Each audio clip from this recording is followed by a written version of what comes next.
Maintenant, on va avoir l'avis de trois experts chirurgiens. Donc, on va commencer par Henri Arthur. Ensuite, il y a le professeur Charles de Strasbourg qui sera en visio. Et enfin, Benjamin Bouillet qui complétera la littérature. On a volontairement pas cité un magnifique article de la série du GES de 2013-2014. Voilà, Henri Arthur. Alors, bonjour à tous. Merci Christophe de nous avoir fait participer. On travaille avec Christophe Delecourt et je vois aussi Monsieur Morin dans la salle, donc avec l'équipe de l'Institut Callot depuis 5 ans, en collaboration avec le CHU de Lille. Donc après l'avis de nos confrères neurologues et médecins rééducateurs, on va vous apporter la vision de notre service, une présentation qu'on a fait de manière conjointe avec Monsieur Assaker sur, on va dire, ce qu'on peut apporter aux patients, comment on va les sélectionner et on va essayer de faire une présentation assez proche du terrain. Donc pour commencer, une illustration d'un patient reçu à la consultation. Vous voyez avec, cette attitude justement, quant au cormique, avec même on pourrait, observer un début de déformation dans le plan coronal. Il a été pris en charge dans une autre, institution avec le choix d'un montage court parce qu'il avait un canal lombaire rétréci, donc laminectomie ouverte, arthrodèse, 3 niveaux. On se pose la question s'il n'aurait pas fallu faire ça d'emblée. Donc le but de cette table ronde, ça va être en partie de raisonner autour de ce type de cas. Mais d'abord revenons sur les fondamentaux. Donc pourquoi il y a des troubles, posturaux dans la maladie de Parkinson? C'est bien, on retrouve les mêmes figures avec les différents orateurs, c'est qu'on a la même, revue de la littérature. Donc vous voyez, c'est multifactoriel et à partir de là, on comprend mieux, je ne vais pas reprendre en détail ce qu'avait très bien fait le professeur Defebvre, mais que la chirurgie n'est pas au premier plan dans ce cadre.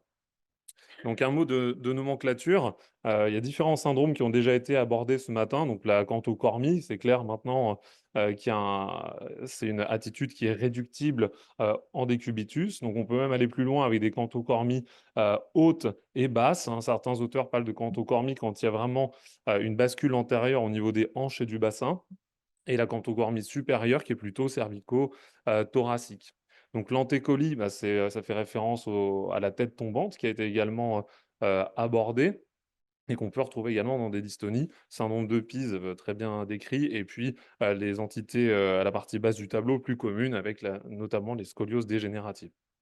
Donc pour illustrer, le type A, vous voyez cette attitude cantocormique, le type B, l'antécolie, pardon. On voit vraiment que si, on regardait que le tronc, il serait quasiment bien axé. La figure C, syndrome de Pise et puis le D, donc une attitude scoliotique dégénérative, qui vient s'intégrer également dans cette, en maladie de Parkinson. Donc avant de faire appel à nous, il y a on va dire un arsenal thérapeutique, comme on dit, qui est assez large et varié, à modérer quand même avec l'intervention, de notre confrère neurologue qui, à juste titre, nous dit qu'il ne faut pas appeler le chirurgien en dernier recours. Peut-être qu'on devrait échanger de manière plus précoce, dans la prise en charge des patients. Mais vous voyez qu'il y a toute des mesures de rééducation, effectivement, d'appareillage, de traitement médicamenteux. On n'a pas parlé trop des toxines, mais c'est un rôle, important. Et puis enfin, donc la chirurgie, je suis neurochirurgien, il y a la chirurgie du rachis et du cerveau. La stimulation cérébrale profonde, elle a aussi un rôle, dans ce cadre-là pour, réduire, l'avancée des troubles posturaux, même si ça ne permet pas de corriger véritablement, les carences d'équilibre, mis en évidence sur les différents examens. Alors comment ça se passe en pratique? Comment on raisonne? Bien entendu, quand vous recevez à votre consultation, un patient adressé par un confrère neurologue, il faut faire le point sur, l'avancée de la maladie, la durée d'évolution, hein. On a vu qu'il y avait des signes axiaux plus tardifs, même si parfois ils sont un peu plus précoces, mais globalement, au bout de 7 à 10 ans, on ne va pas avoir le même type de trouble de posture que chez un patient récemment diagnostiqué. C'est important de savoir où il en est dans sa prise en charge médicamenteuse, avoir une certaine stabilité médicamenteuse pour, ne pas, on va dire, opérer de manière prématurée et enfin, faire ce qu'on appelle une évaluation à 360 degrés, vraiment, voir l'autonomie du patient. Est-ce qu'il est capable, entre guillemets, «d'encaisser» la chirurgie s'il faut y aller et est-ce qu'il va en tirer un bénéfice? Ensuite, il faut tout simplement lui demander quelle est sa plainte. Donc maintenant, on, Bien sûr, on pose toujours les questions au patient, mais on lui demande de rapporter sa propre plainte avec des scores qu'on essaye de standardiser, hein, dans le but de publication.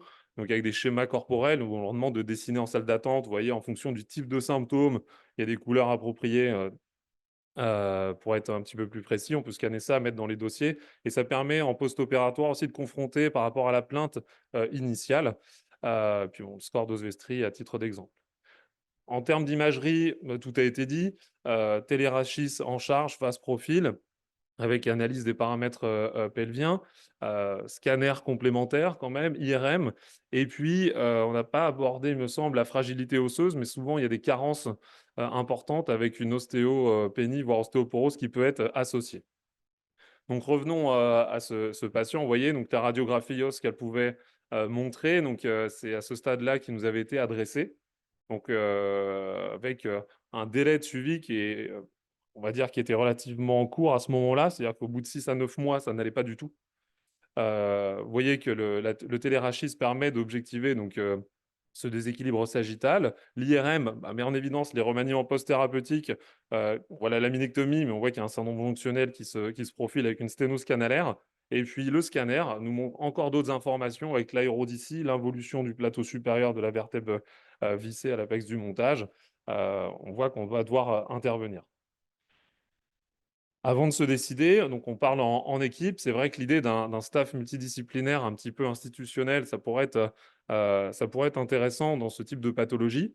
Effectivement, c'est le neurologue quand même qui suit le patient en général depuis, des années, avec une certaine, fidélité à la consultation. On ne change pas de comme disait Luc Defebvre, avant de porter une indication de stimulation cérébrale profonde, il voit 2-3 fois les patients sur plusieurs années. Hem On se concerte également, sur la période post-opératoire avec eux.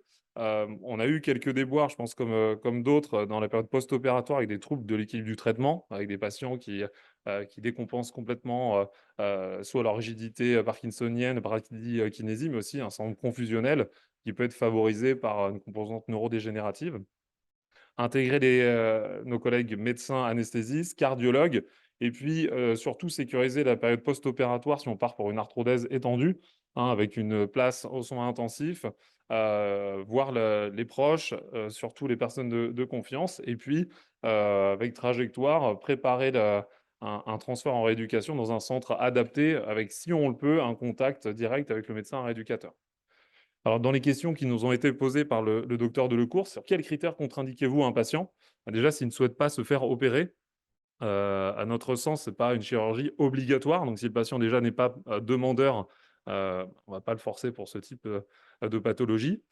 Si la maladie de Parkinson sous-jacente n'est pas contrôlée, on estime la chirurgie va apparaître comme une épine irritative qui risque de déstabiliser d'autant plus le contrôle, de ces symptômes. Bien entendu, s'il y a des troubles cognitifs, avérés et le contexte, voilà, social, on insiste un peu là-dessus. C'est vrai qu'un patient qui est seul, la période post-opératoire est difficile, donc c'est important qu'il y ait un étayage, un entourage, familial pour l'aider et puis si le patient est déjà en institution, perte d'autonomie, ça nous paraît pas légitime. Donc, quelle est notre activité en lien avec la chirurgie du Parkinson? Hein, toutes les questions que le responsable de la table ronde nous a posées. Bah, ça m'a forcé à aller voir notre centre d'entrepôt de données médicales qu'on met en place. C'est un effort là qui est très récent, mais qui va porter ses fruits. On a, fait une recherche dans une base de données initialement d'anesthésie avec des mots-clés dans les consultations d'anesthésie et les rapports d'intervention sur la période de 2016 à 2022. Pourquoi 2016? Parce que c'est à partir de ce moment-là où on a eu un logiciel, de programmation chirurgicale qui était plus, on va dire, plus intégré, au PACS, au serveur du CHU. Ça nous a permis, d'identifier sur cette période, donc 5 786 premières interventions du rachis et d'aller, piocher dans cette série, les 63 cas de patients, connus comme parkinsoniens. Donc les mots-clés, ça pouvait être PARC, anti-parkinsonien, agoniste dopaminergique. Donc on pouvait s'attendre à plus. Bon, il y a probablement un biais, que comme je vous l'ai dit, on opère aussi à l'Institut Callot depuis 5 ans et on a tendance à y transposer l'activité de chirurgie, déformation, on va dire lourde, qui est plus chronophage. Quoi qu'il en soit, ça représente donc 1,1% de la population opérée sur notre site, mais la population de patients parkinsoniens est surreprésentée. Comme on le sait, le fait d'avoir une maladie de Parkinson augmente votre risque d'avoir une chirurgie du rachis. Et on a essayé de stratifier le caractère invasif, le risque de saignement des chirurgies proposées. C'était aussi une des questions qui nous a été posée pour préparer cette table ronde. Donc, dans ces 63 patients parkinsoniens, vous voyez sur la gauche, en fait, il y a un risque de saignement important, variable, faible. Pourquoi ces paramètres? Parce qu'ils avaient été rentrés initialement dans la base par les collègues anesthésistes. Donc, plus saignement important, c'était plus de 1 litre. Variable 500 cc 1 litre et faible moins de 500. Dans le groupe 1, quand je suis allé analyser leur base de données, on s'est rendu compte qu'il y avait des chirurgies donc étiquetées scoliose, des gestes osseux, donc des corporectomies et des ostéotomies. Le groupe 2, donc c'était des arthrodèses ouvertes, mais a priori plus courtes en extension segmentaire, et des laminectomies ouvertes. Et enfin, le groupe 3, donc avec les saignements les plus faibles, c'est des arthrodèses qualifiées de mini-invasives, laminectomie au tube, TELIF mini, ALIF, OLIF, euh, au sein de toute cette population. Et quand vous regardez la colonne Parkinson, vous voyez que la chirurgie mini-invasive a été quand même utilisée dans 26 cas chez ces patients, mais que globalement, quand on regarde les deux dernières lignes, on compare Parkinson et non Parkinson, on a tendance finalement à être plus invasif chez les Parkinsoniens, parce qu'on peut, de manière indirecte, presque inversée, raisonner, en disant qu'ils ont, quand on intervient, besoin d'une chirurgie plus, on va dire, agressive en termes de correction, d'extension, et que les techniques mini-invasives ne sont pas forcément adaptées. Une autre question qui nous était posée, c'était le taux de réintervention dans chaque centre. Donc, on a pu, avec un délai faible, parce que les derniers, vous avez vu, c'était 2016-2022, mais on a analysé à 1 an pour avoir les données pour tous les patients inclus. On a un taux de reprise à 1 an qui est de 15%. Donc, c'est assez élevé, parce que c'est qu'à 1 an. Ça va monter même plus, probablement, quand on va regarder à 2 ans ou 5 ans. Et après, je vais faire écho avec quelques publications qui confirment ça. Donc, on revient sur ce cas initial. C'est le patient du début. Donc, en 2007, avec cet antécédent de Parkinson, il vient pour un tableau de lombalgie, là, son IRM qui était sans particularité, séquence T1, T2, sagittale. Le temps passe, on voit qu'il décompense des discopathies inflammatoires avec des remaniements modiques, aérodicie, sténoscanalaire, des petits listhésis qui se mettent en place, donc en 4 ans. Donc, il est pris en charge avec ces chirurgies de recalibrage et d'arthrodèse segmentaire. Voilà, avec un soulagement partiel, et on voit rapidement qu'il décompense un syndrome adjacent. Donc il arrive, il a cette posture, et dans le service, ce qu'on lui propose après avoir complété le bilan télérachis IRM scanner, radio en décubitus qui permettent de voir que aussi sa déformation était réductible, on a opté donc pour une arthrodèse de correction plus étendue, de T10 jusqu'au bassin, en réalisant un geste osseux de résection en L3 et la mise en place d'une cage intersomatique. Donc T10 bassin, on peut se poser la question chez un Parkinsonien, est-ce que c'est judicieux de s'arrêter, on va dire, à mi-route? Mais à ce moment-là, quand ça a été réalisé, ça nous semblait être le meilleur plan en termes de compromis, efficacité et caractère invasif. On va voir rapidement que le patient, il décompense en fait à syphose sous-jacente, redevient extrêmement rachialgique, douloureux, ne s'en sort pas. Donc, on a acté de prolonger l'arthrodèse. Et au final, on finit donc avec une arthrodèse tendue de T2 au bassin. Vous voyez qu'il y a aussi le petit signe du corset sur les radios. Donc, pour l'instant, on était à ce stade-là encore extrêmement prudent.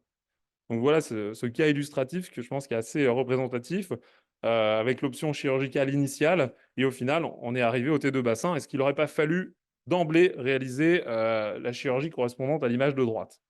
Quoi qu'il en soit, maintenant, le patient, voilà, il a retrouvé une meilleure autonomie. Vous voyez sa posture, une photo prise chez lui.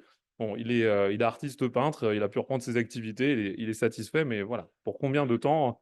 On va voir ça.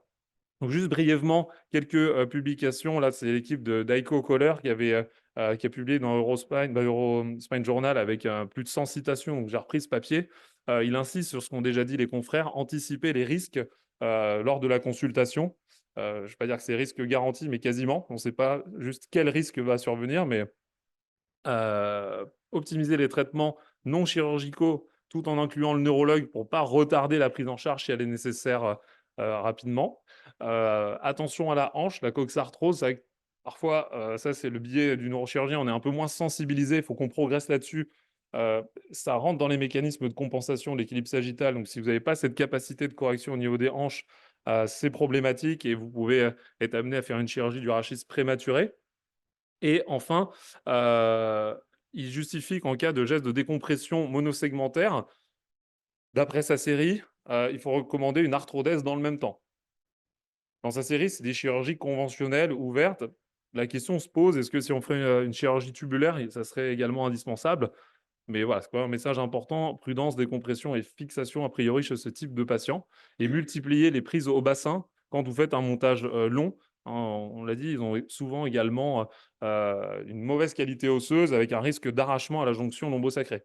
Donc dans sa série et ça c'est, quand même assez, pessimiste, il y a que 33 des patients qui ne sont opérés qu'une seule fois.